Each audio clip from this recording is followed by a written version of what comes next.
So if you've been following me for at least a couple weeks, you'll know that my tube on my Thunder laser cracked. So my shop isn't heated full time, so I was running antifreeze in my Thunder laser, and the best I can guess is water was still in the system slightly from the summertime and lowered the freezing point of the antifreeze, and it got down to below zero a couple weeks ago, and I came out to a cracked tube.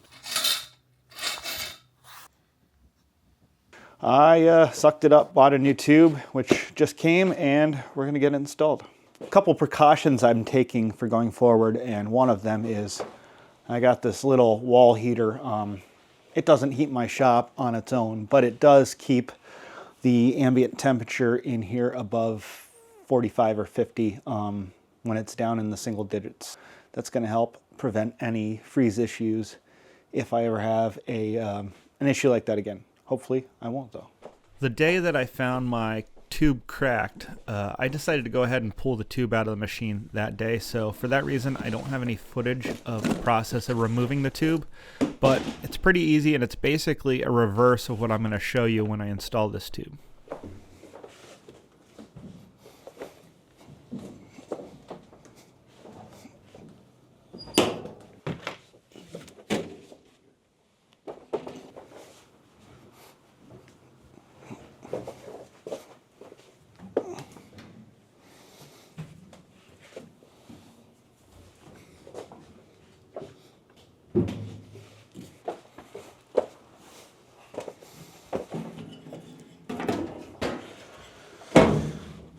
So as you can see, I've already got the tube out, so I don't have to worry about that. And I drained all the antifreeze from the system, the remaining antifreeze.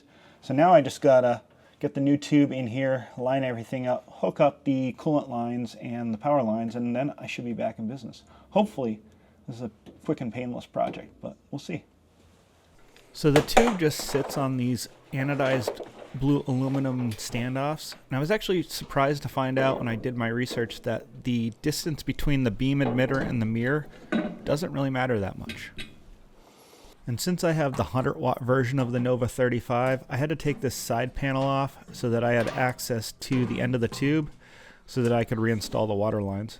If you enjoy suffering, you could probably do it without taking the panel off, but it would be really difficult to get that hose on the barb. Once you have the hose on the barb, I recommend putting some zip ties on it. That's just going to keep it from potentially slipping off that glass fitting. After that, switch over to the other side and repeat the process. I should have mentioned this earlier, but you want to put the hoses on the same side that they were on your old tube. With the way they're laid out, I don't see a way that you could accidentally cross them over, but I thought it was worth mentioning. Once I was done hooking up the water lines and I knew I wasn't going to move my tube anymore, I secured it to the metal bases.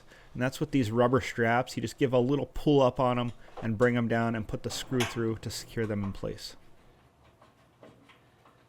Next, I found the terminal block near the mirrors and hooked up my ground wire. This, you just got to make sure it's black to black, and then tighten the screw down to make sure that wire is secure.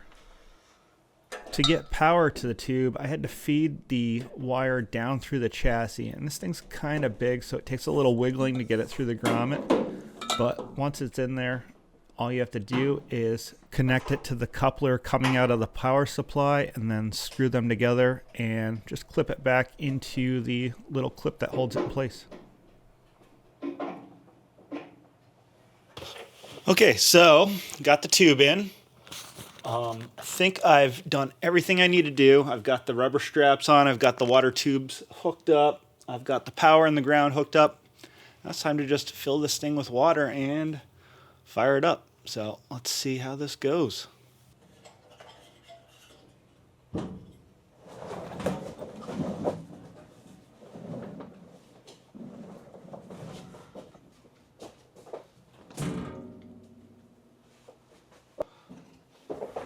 Since I had my chiller disconnected, I had to hook the lines back up. So if you're doing this, remember, inlet on the chiller goes to the outlet on the laser and vice versa. It's important to get this right for proper cooling of the tube. It's worth noting that I have my chiller placed on the right side of my machine, I just thought it made more sense to use the dead space underneath the extension tube. If you're interested in doing this to your laser as well, I'll leave a link in the description to the stuff you need. You essentially need to make all of the cables and hoses longer. Got everything back in place. I've got the chiller hooked up, power to the chiller, and the lid off. I'm now just going to fill it up with some coolant and cycle that in and then top it off. So I'm trying something a little different this time. I picked up this laser-specific coolant from Ohmtech, and it says it has very low conductivity, which means I should be able to use it in the machine year-round, and that's what I was reading. And it is good down to -30. So I'm going to try this. I like the idea of not having to swap it out in the summer, just because I think the swap from the water to the antifreeze last year is what got me on the last tube. I think there was still some water in the lines, even though I was pretty diligent about making sure everything drained out, but there might have been a pocket sitting somewhere. That being said, I'm going to fill the cooler up and we're going to get this thing fired up. If I remember correctly, just under 2 gallons fills the whole system, but your best bet is to put a gallon in, turn the system on, let it circulate, and then check the level. All right, there's coolant running through the tube. That's a good sign. We've got our coolant in, topped off, checked the levels. The power's hooked up, the coolant lines are hooked up, and the ground is hooked up. So all we need to do now is test and make sure everything went well. We're going to do some test cuts on some scrap plywood. But before we do that, I want to talk about a couple ways to prevent a situation like I had. The first way to prevent it would be putting your laser in a place that is heated year-round. But we know that isn't always an option, and in my case, that wasn't something I could do.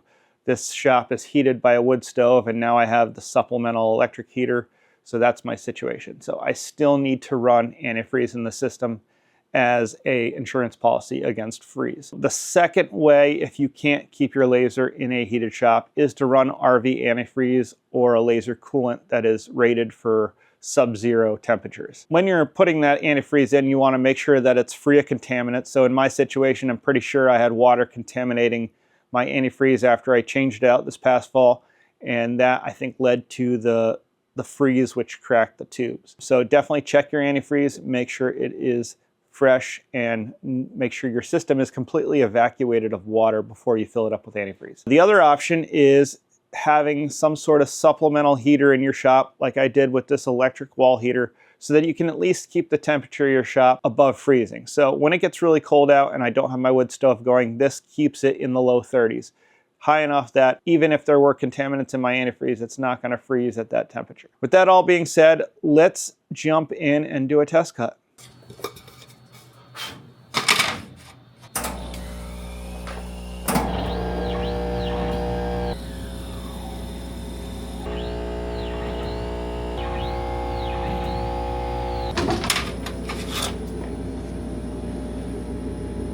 I am back in business. The laser is running beautifully. I didn't have to do any alignment stuff, although I am going to check all that, but I'm just super stoked to be able to have this machine back up and running.